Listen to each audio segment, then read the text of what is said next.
Morning guys, I hope you're all doing great. We have another bike on the bench. This isn't mine, this is Sam's in our club. This is his 1975 Norton Commando Mk3. It's got the electric start and I've got it in the garage just for a couple of things.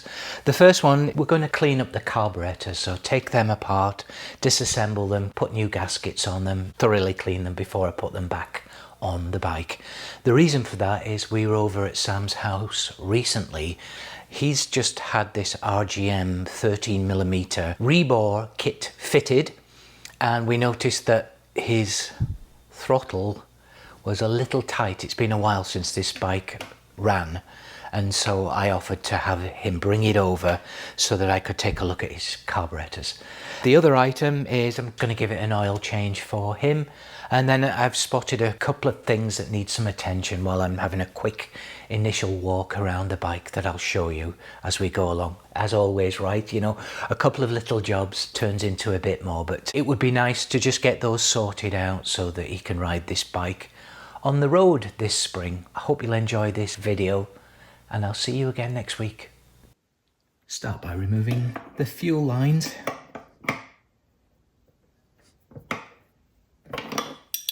I just hold this with a spanner just to stop it from turning in the bottom of the fuel tank. This bike does smell quite a bit of fuel, so I'm not sure if it's because that tap was partly open before or something else. I'll definitely double check around here for drips. This one seems dry. Yeah. You see that move there? I will fix that.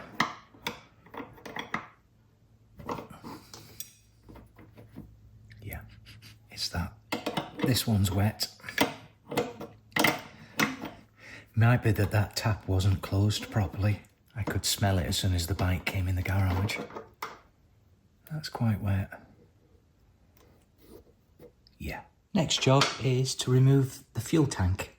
It's held by 2 nuts and bolts at the front and 2 at the rear with a strap that goes under the backbone of the frame. These are 1/2" standard nuts. Just a little tricky to get to with this reflector in the way.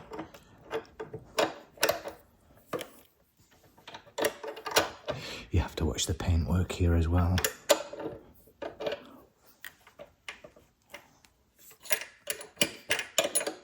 I think the stud is actually coming out on this one. Yep, the stud came out.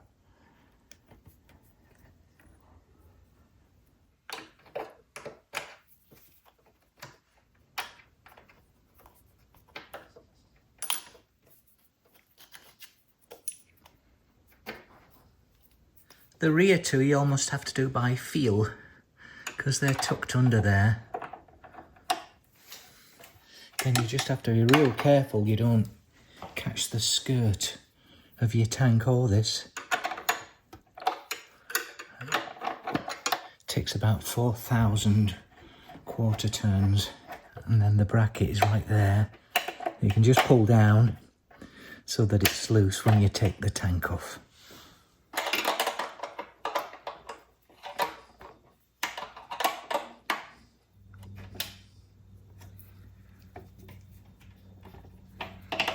Just going to take the seat up so that I can get the tank off easier. And this Mk3, along with the other Mk3s, has a newfangled gizmo here. It has a seat lock.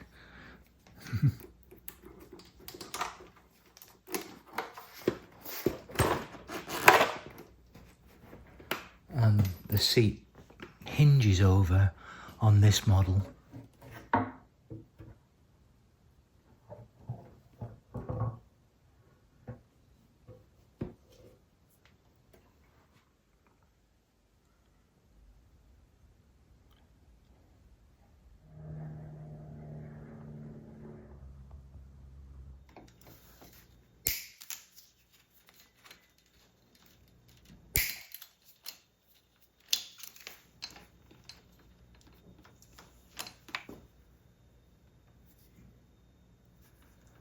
What the heck? That's not right.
just removing this rocker cover nut so that I can turn the Allen key easier.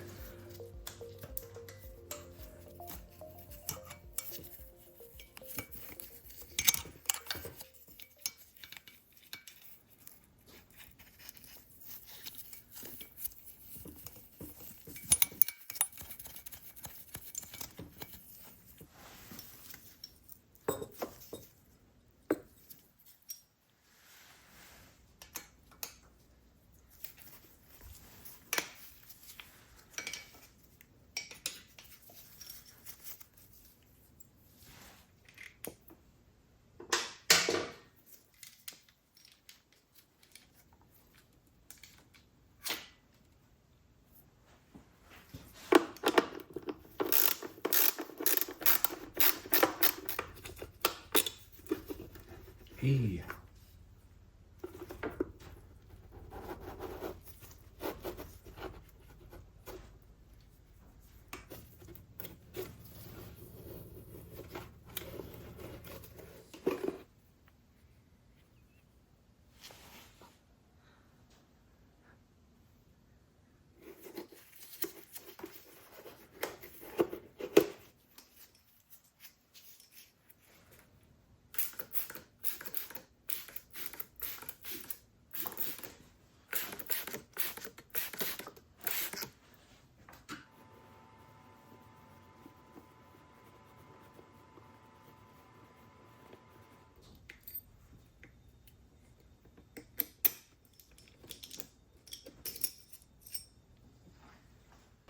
Just going to see what position the clip is on the needle.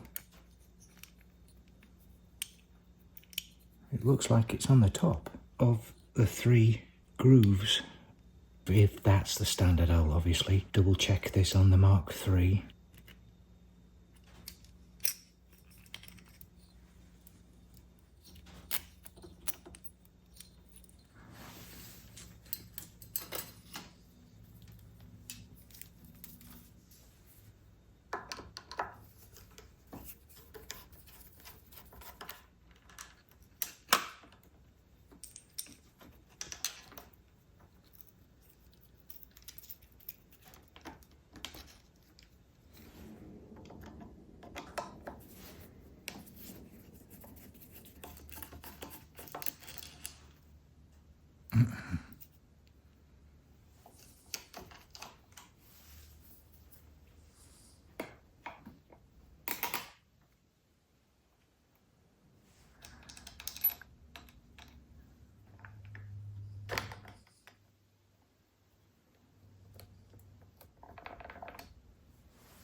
Oh, there's no nut in there. Here are Sam's carburetors on the bench. I also removed the filter as well. That is absolutely drenched in oil and it's very dirty. So I'm going to figure out somehow a way to either replace that or clean it up for sure. That's had it as well. This is supposed to be like a little layer of this air filter material in there. Fix that. Got the left one here, the right one here, keeping everything together. And then the next step here is to disassemble these carburetors. I've got a little sheet here that I use to keep track of everything and all the various sizes, just in case we need to put everything back to what it was. Exploded parts diagram showing the parts that I may replace, and then I'm using genuine OEM AML or AML gaskets here, plus any other parts that I buy. Before I start dismantling the carburetors completely, I like to make a note of the air screw here and then the throttle stop here. This is the idle screw. This one's easier than that one because with this one you're measuring how many turns in until it hits the stop, whereas this one here you can't measure that because it's going into the chamber, so it's measuring how many turns before the screw actually comes out, so it's not quite as accurate. So here, we start off here, put a couple of little felt tip pen marks where the slots are, and they wash off anyway with the ultrasonic cleaner. And I basically start from here, make a note on the piece of paper, start here and I do half turn increments, so half, 1, and there you see it's just over 1 turn, so that's in quite far actually. So I will now record that as 1.05 turns to the stop position, and then here on this side it's half, 1, 1.5 and so forth. And I've done this one already, 8 turns until the screw came out. It's just a good starting reference point if we need to go back to the earlier settings when we're trying to balance and synchronize the carburetors.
Here's the first carburetor on the bench.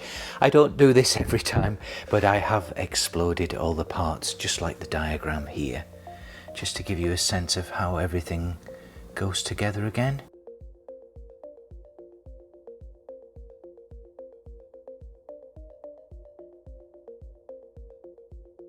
All the jets were fine actually, none of them were blocked, and there's been some new parts fitted, I can tell, over the years.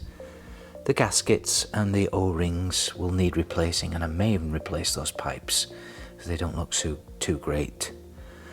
Certainly that gasket there. And then here's the float bowl, again gaskets, just a thorough clean. I'll also put that bowl on the surface plate as well with other flat surfaces just to make sure that they are nice and flat. This has been 25 minutes. I do it in intervals of 10 minutes or maybe 5 minutes, and you can see that the water is very dirty. What I'll do is I'll do a cycle of 10 minutes and I use a mixture of 20% simple green purple solution there and 80% hot water. I heat the water up first of all so it doesn't make my unit work so hard, either out of the kettle or just from the tap if it's hot enough.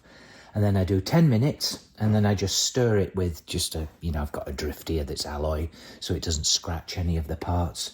Stir it around a little bit, do 10 more minutes, in this case I did 15 more minutes, and then I'll empty this out and then wash all the parts thoroughly and inspect them. I'll lay them out on the bench in just a minute just to show you what they look like, but they come up really well, especially the brass pieces. They look like jewellery when they come out. If that doesn't do the trick, I do another cycle or two just to keep going. The secret is not to leave, that's hot. The secret is not to leave them in this chamber for too long, because it can, I think, ultimately corrode or damage your alloy parts if you leave them in too long.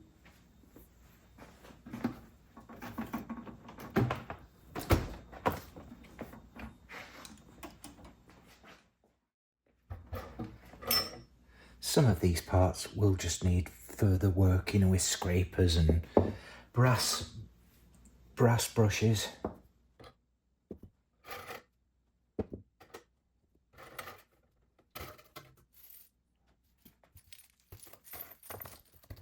I will also leave a link in the description to where you can find this ultrasonic cleaner. Well, one very similar to this.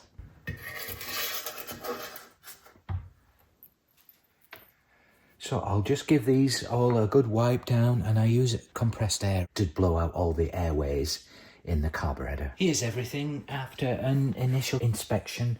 I've cleaned some things up. I haven't blown through the jets and other pieces with the compressed air yet, but everything looks lovely and clean. And then I've got a couple of pieces as well that I'm going to rub down on the surface plate with some very fine wet and dry sandpaper, and then of course I'll wash those again afterwards. And then it's a matter of starting to put everything together again using the gasket kit, and then repeating on the next carburetor.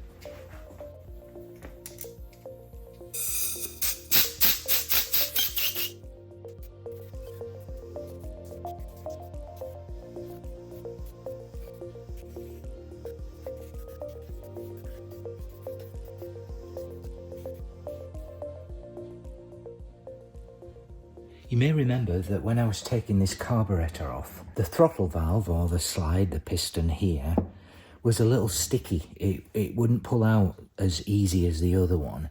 And so I've put this carburetor back together now. It looks really nice. But yeah, it's still pretty tight in there, even after all the cleaning. I've given it a little polish, but it's still just a little tight. So I've just put some marker pen, some Sharpie pen, around the skirt of this throttle valve, and let's just see if we can figure out where it's rubbing, and then if necessary just give it a bit more of a polish. It's certainly better than it was, but you can see, and usually they're a little sticky at the top where they haven't worn in yet, but that's quite a lot. Oh boy, that is a lot. I mean, that shows you how tight they are, but it should be a little freer than that. Okay, now to get it out. Haha, well that was crazy.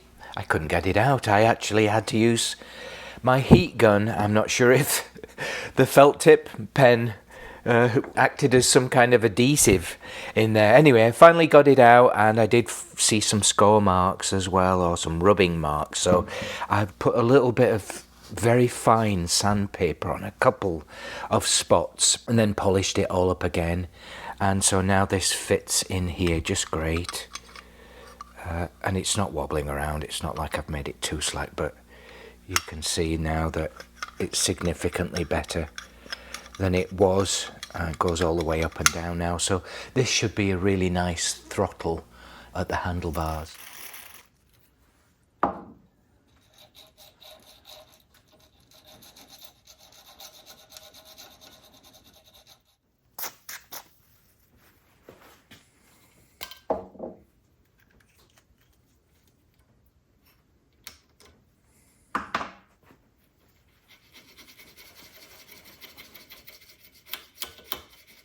These are the air filter elements. Again, I'm going to order these connecting hoses. One isn't too bad, but I'm going to get a new pair. These Venturi pieces, they're fine. I'm just going to clean them up. This, I'm not even sure if I can clean it up. I'm going to try and clean it and then re-soak it in oil. It looks like it might be a little perished, but I'll try that. And then this, for sure, this is supposed to be the seal. This is completely gone, so I'm just going to scrape this off. I do have some of my own foam material that you can see through. You can't even see through this one. And I'm going to just replace this bit here, because it's about like $10, I think, for this piece.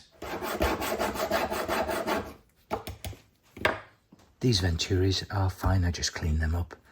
Here, I just added the foam seal here, and I've stuck it down on the back of the plate. But this, unfortunately, I think it's had it. It's just sort of perished. This keeps coming away in my hands, and so I'm going to order a new one, plus these as well, these hoses. And I don't know if I've seen this before.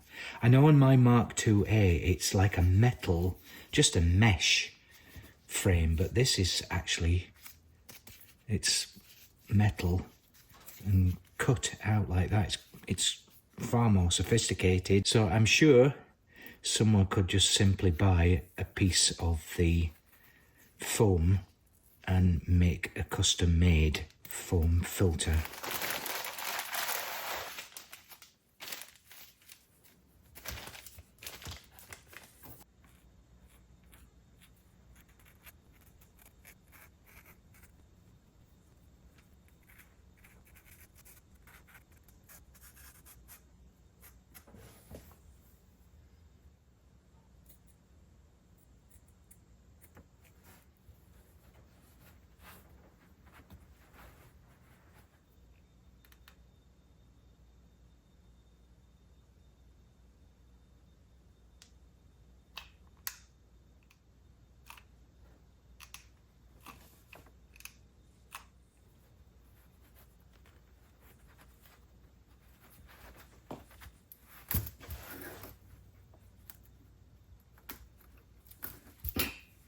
came out pretty good.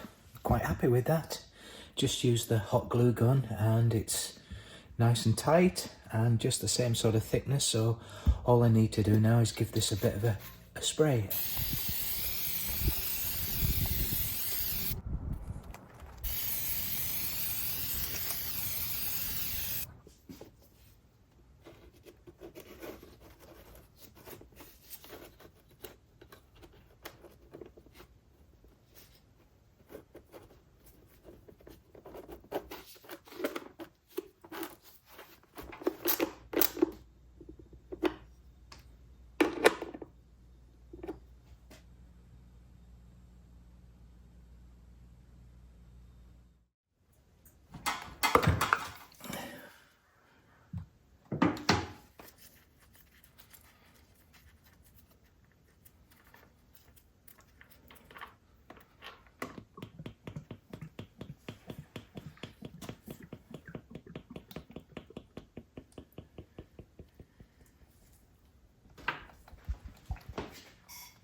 Here's the other one.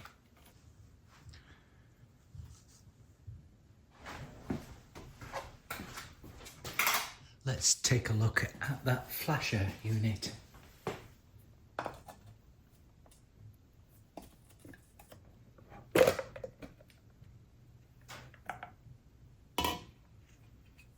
There it is.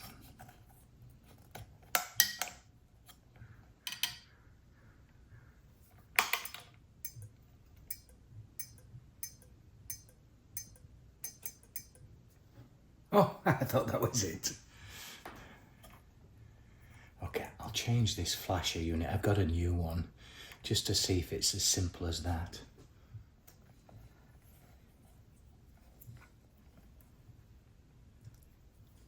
Fingers crossed.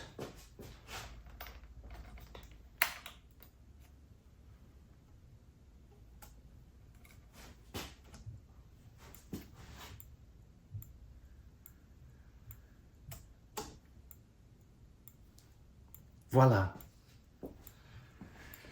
That's the quickest fix ever.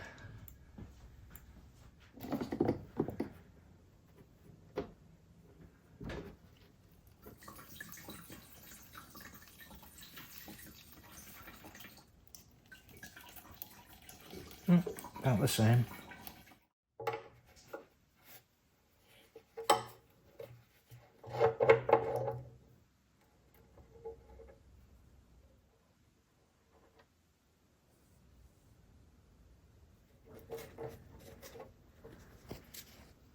I'm going to stick these in the ultrasonic cleaner. They're a little dirty and a little stiff to twist. So I'll put them in, clean them up, and then I'll probably fit some new Doughty or Stato seal washers like this.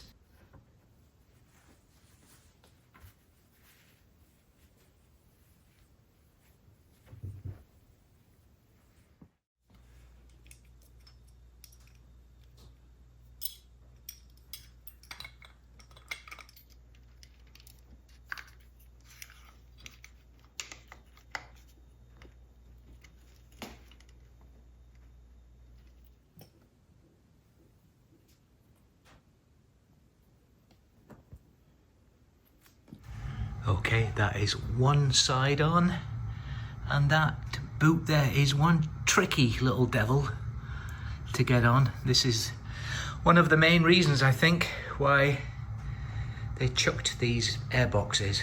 That's both the carburetors back on now, also the balance pipe as well, and this is the pipe from the oil separator in the airbox. I've added little hose clamps here. I mean, they don't look great, but they're nice, and they should certainly keep this a little bit tighter. These are tricky devils, as I think I mentioned. There's a flat piece on one side that needs to go in the centre because they're so tight back there. So a flat piece on the rubber that go together, they butt up against each other in the middle. And then what I tend to do is I do these first. So this isn't so bad. This is a blunt punch or something, and kind of roll that lip over onto this. This is a little bit more tricky back here. And what I used is just this, I think it's my wife's sewing ruler, and just pushed it in like this. Again, have to be real careful that you don't puncture this rubber and create another air leak that you've just tried to fix. So they're on solid now. Yeah, once they fit really well, but just getting them on is tricky. And then the carburetors themselves, that's quite difficult to get these back on. The first one is dead easy. The second one, what I tend to do is I start with this hole, which seems sort of counterintuitive, but I screw this one in, not tight, but pretty tight, so that I know that the middle hole will be located. And then I just gently swivel the whole carburetor until this stud on the inside, this Allen screw, locates on the inside, and then just tighten it up with your fingers, obviously, first of all, and then get the Allen key in there. But yeah, it's tricky, but yeah, it's not too bad, especially when you've got lots of light. I'm wearing a flashlight on my head, and you've got good access, you know, so this is on the lift again, so not too bad, but I wouldn't want to do it a lot. All the cables are fitted now, a lot looser and better than what they were. Haven't cable tied them up to the frame yet. So they're nice, and then also here at the throttle, it's significantly lighter than what it was. Yeah, that snaps back really well. One thing I haven't done, of course, I haven't synchronised the carburetors yet. I haven't even started the bike yet. A few more jobs to do, and then we can start wrapping this up.